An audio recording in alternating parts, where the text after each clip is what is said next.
for many of us, every moment of our day is like a nuclear war.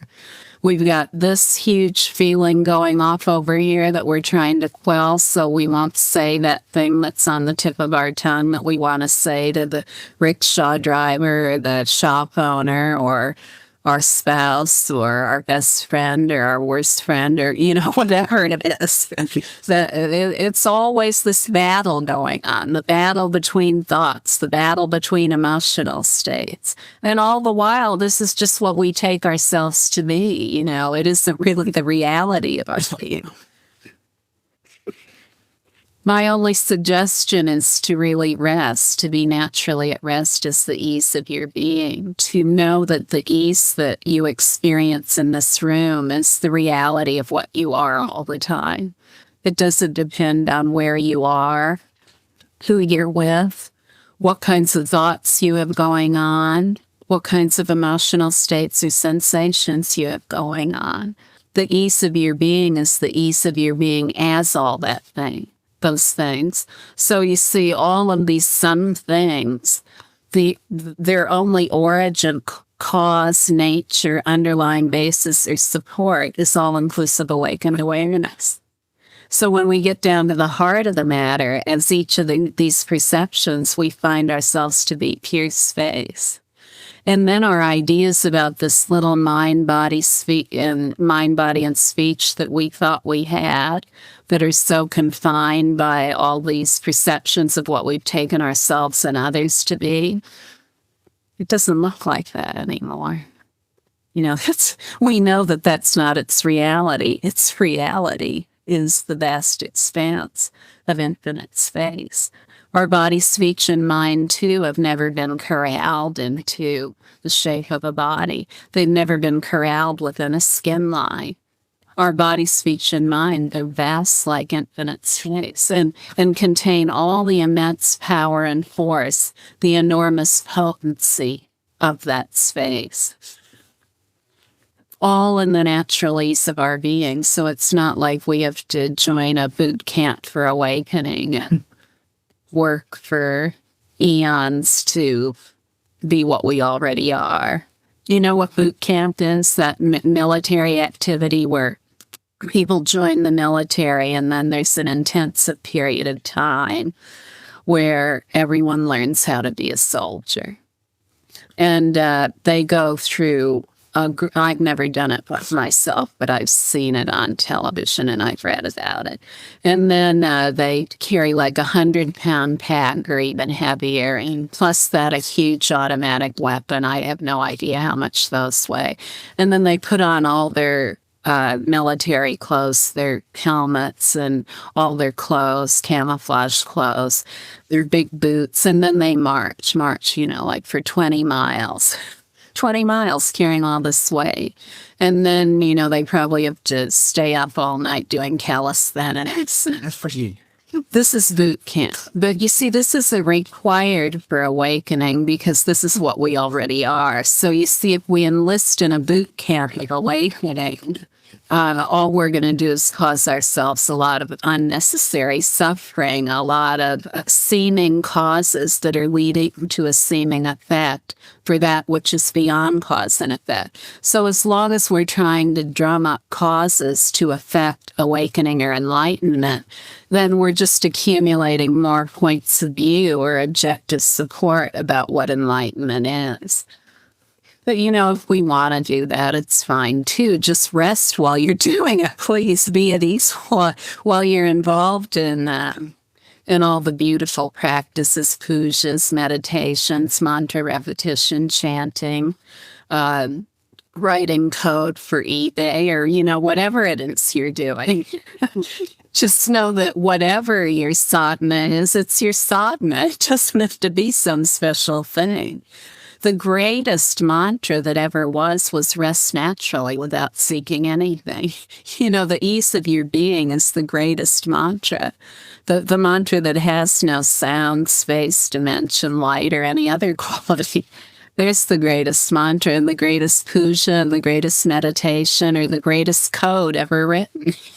This is the reality of what you are. So you see, whatever you're playing with in this life, it is the stuff of awakening. Every single point of view, no matter what it is, has total recall of itself as awakening. In other words, it has total recall of itself as awareness. You don't have to go anywhere else to find it.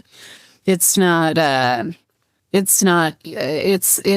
always present, naturally present as every perception. It's not something separate from that.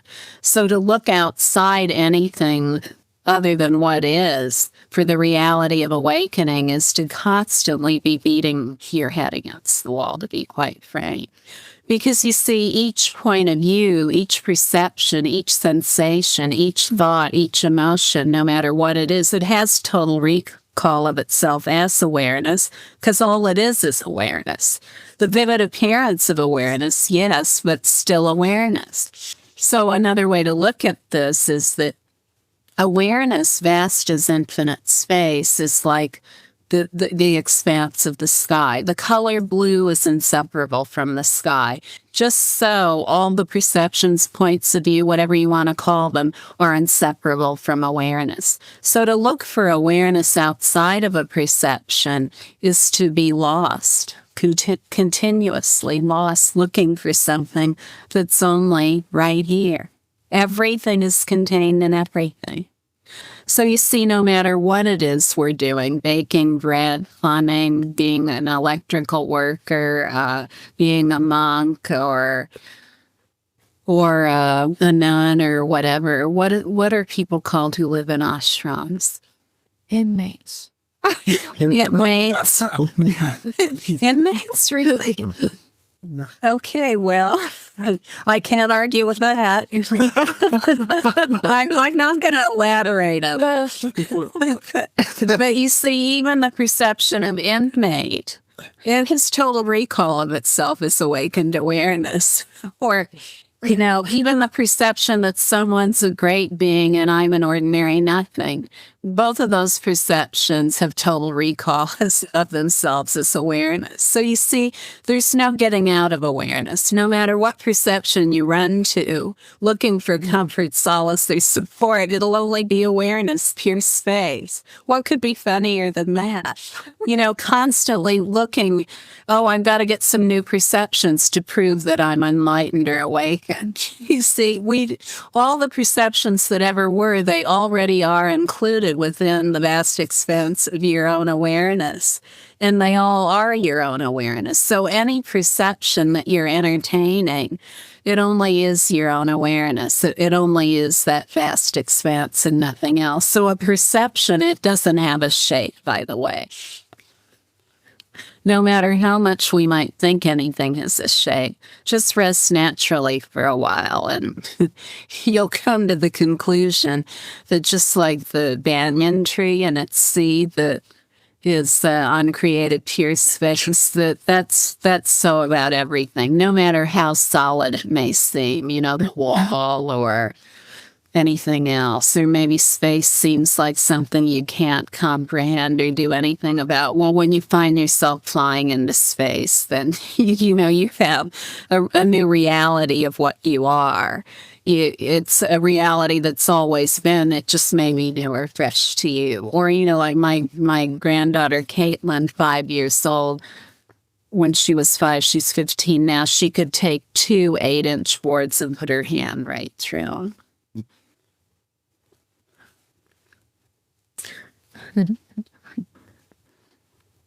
Anything anyone has ever done, it's you.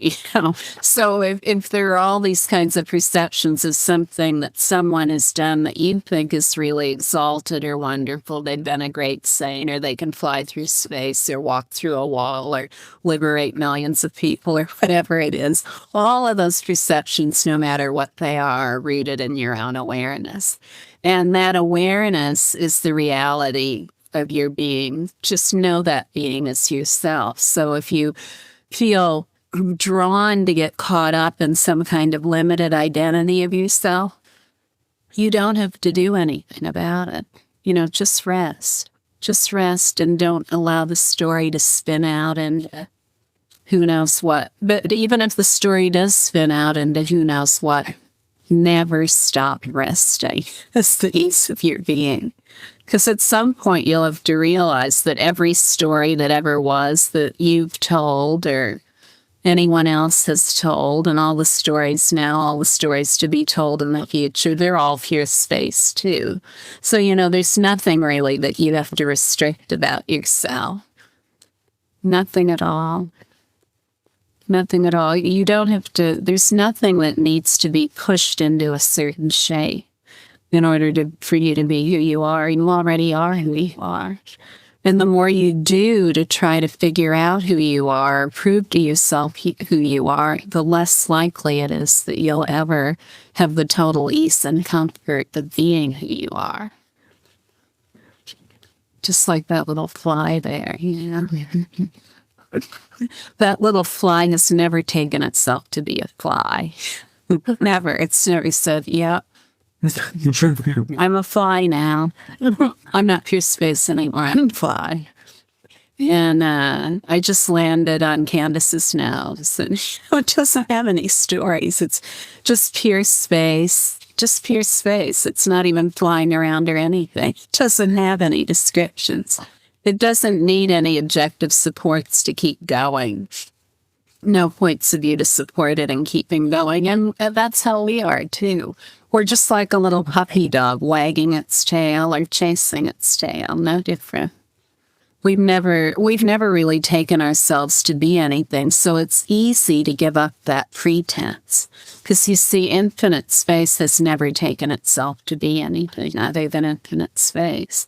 So what is never pretended has no pretense.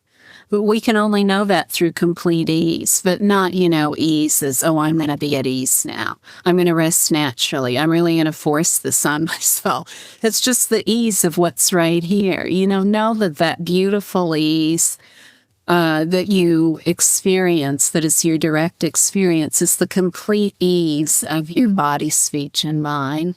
The complete ease of your body, speech, and mind. And that is the full evidence of what you are. Nothing else.